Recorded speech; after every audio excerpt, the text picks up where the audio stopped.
Dunia fiksi seringkali menjadi cerminan dari realitas. Terkadang, karya seni populer menggugah kita bukan hanya karena aksi dan visualnya, melainkan karena kedalaman simbolisme dan misteri tersembunyi di balik ceritanya. Salah satu contoh terbesar dari fenomena ini adalah serial manga dan anime legendaris One Piece.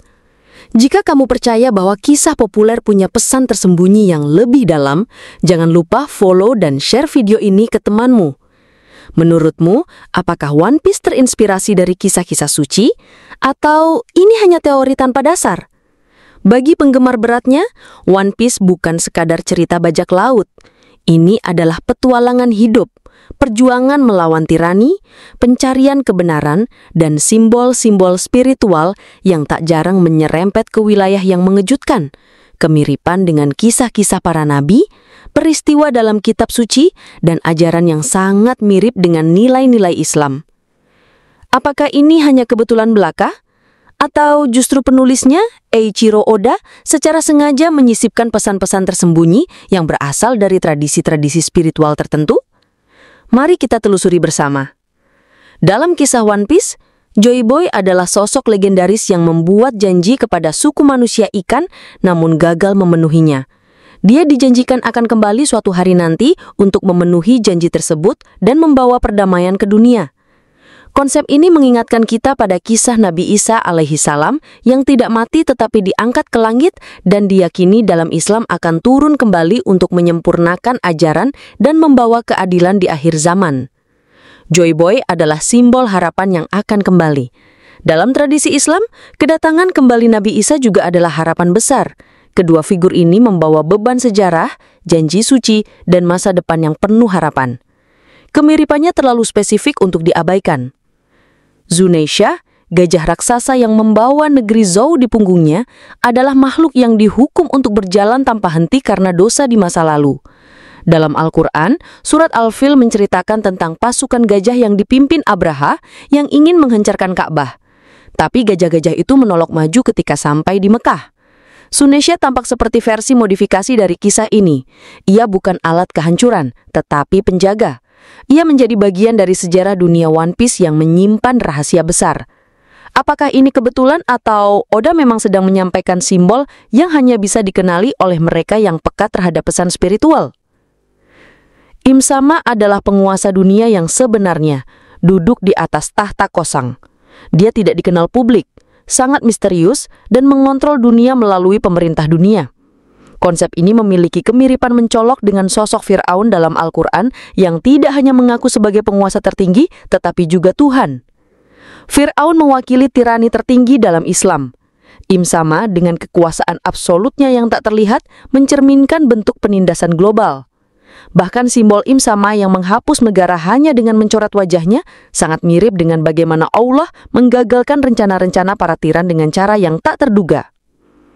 Dalam Al-Quran, terdapat kisah kaum-kaum yang dihancurkan karena menolak kebenaran, seperti kaum Ad, Tsamud, dan kaum Nabi Nuh.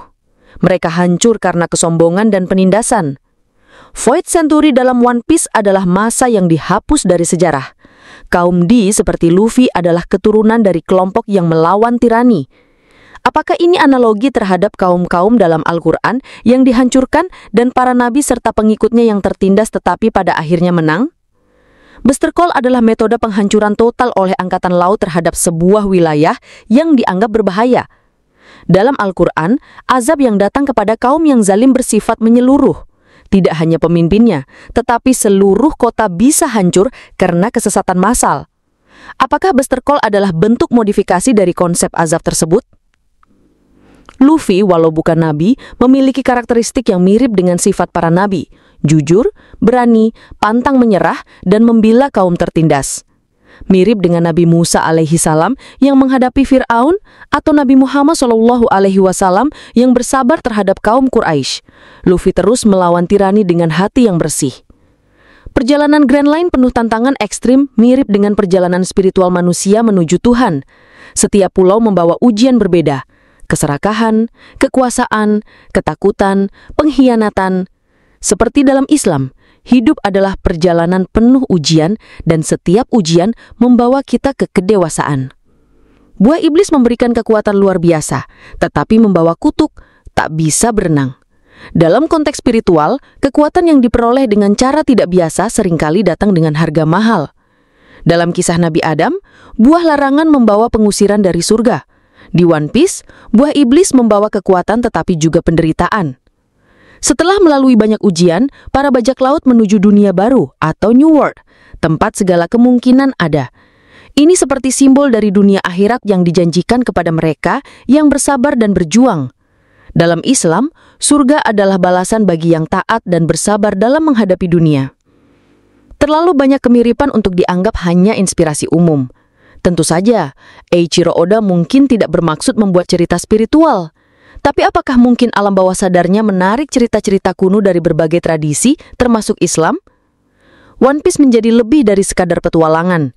Ia menjadi simbol perlawanan terhadap tirani, harapan atas dunia yang adil, dan perjalanan menuju kebenaran. Dan jika kita cukup peka, kita bisa menemukan cahaya kecil dari pesan-pesan abadi dalam petualangan Luffy dan kawan-kawan.